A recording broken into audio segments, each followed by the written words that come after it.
Hello, beautiful people, and good morning. Welcome to our college game day. It starts to kick off the 2024 college football season, week 0. Welcome.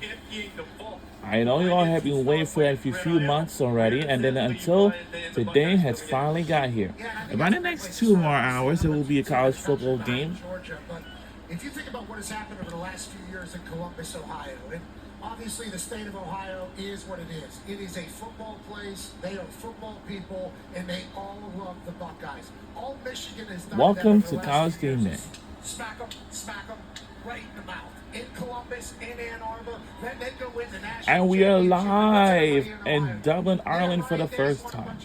But he can't win the big one. That one being the Michigan game. So with Chip Kelly coming over to run the offense, Will Howard getting transferred in there, Caleb Downs on the defense. That's Pat McAfee. Judkins, running back, who is untackleable in college football. And we have Reese Davis and Kirk Herbstreit.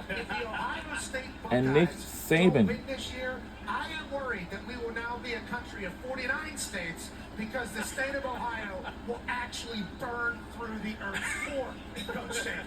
I do agree that Ohio State has a really good roster, and I think Ryan Day probably likes his roster. I think the key to the drill is how is Will Howard going to play at quarterback, for them, and can they manage the expectations?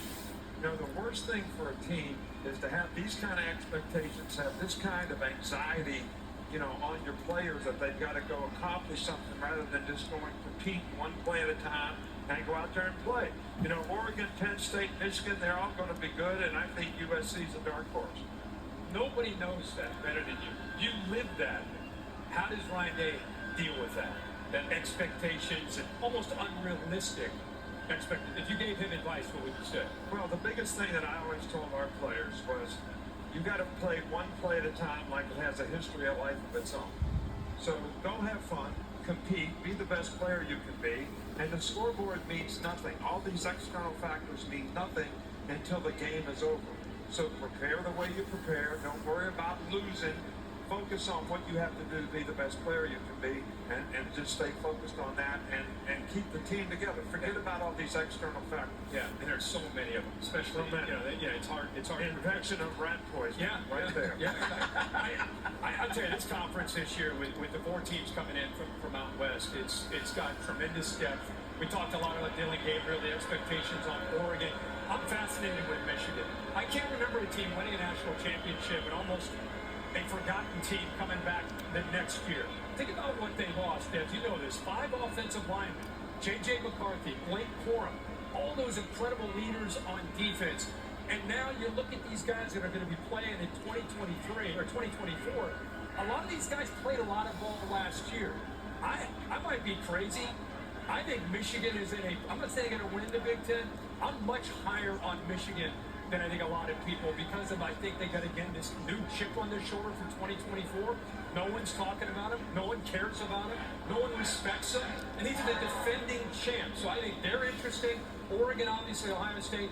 And I really think Penn State, if Drew Allard can come along and the receivers, they're also a playoff potential caliber team. Seems to me Michigan has the best cornerback in the country, Will Johnson. Best defensive lineman. Yeah, and Mason Grant. They also have a couple other guys up front. Defense should be fine. Question, quarterback. No experience there. The presumed guy, the lead, has thrown one pass in his career, didn't throw any last year, even though he had some time on the field. Pete's with us. Pete, what is Sharon Moore looking at right now in terms of that quarterback race in Ann Arbor? Well, Sharon's playing a little coy publicly, Reese, but sources have told me that Michigan has given Alex Orji a majority of the first-team reps in practice. He's the expected starter right now within that program. What will we see from Alex Orji? We'll see some quarterback run game. We'll see a different identity for Michigan's offense. He's only played 25 snaps in his career, Reese, but remember, he was in real snaps against Ohio State, against Iowa in the Big Ten title game, against Coach Saban in the Rose Bowl last year. So he comes with a rare amount of big game experience for a guy who's only thrown one pass. So, Dennis, as you look at this now, No. you know this program well, obviously. How does this look to you? Yeah, we were at dinner the other night, and I was asked the same exact question. And we talked about the meeting yesterday, Coach Saban.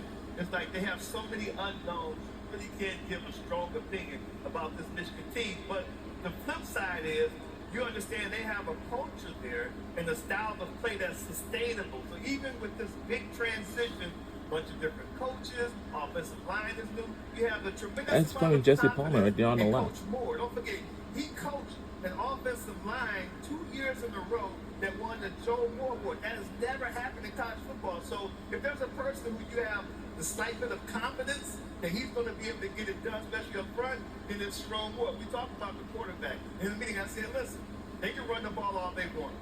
They're going to be stubborn running the ball. But at some point, the quarterback's going to have to make a throw. Yep. And you got to have a guy back there who's going to make a throw. So whoever it's going to be, he can't just be a guy who's going to run the RPOs or run the ball not pack. He's going to have to make some throws in those big games. And I assume he's going to get coached very well on the offensive side, but on the defensive side, the new coach in town, Yeah. Wink Martindale. Oh, yeah, yeah, He yeah. is a man who is one of the greatest defensive minds to ever come through the NFL. Right. Now he's going to college. I can't wait to see what he does with that defense. Yeah. But remember, there are no more divisions in the Big Ten now, so it's going to be the teams with the two best records. And if you look at schedules, and I'm a firm believer, if you're not good enough, a loss will find you, even if your schedule's easy. And there's a team that misses Ohio State, Michigan, Oregon, Penn State, and Iowa. Rutgers Scarlet Knights. Rutgers. Would you put them among your sleepers? I here would because of that? I think Rutgers and Maryland getting out of the East are going to benefit the most. I think both of those, because of schedules, I think have a shot. And I think a flyer on Nebraska. That's putting a lot on Dylan Rule as a true freshman. But I got a lot of confidence in Matt Rule building that program back, kind of a sleeping giant. I think Nebraska could be they could be 7-0 by the time they go to Columbus. I'm with you because I saw Matt Rule on your show, and he really sold the program to me. I like what he was saying. I like their schedule. I think that they can be a dark horse. I don't think they're going to win the Big Ten. But I think they can make sure noise and upset some teams. Look out for Iowa. Every year. Especially with the suspension here of Kirk Ferentz, one game.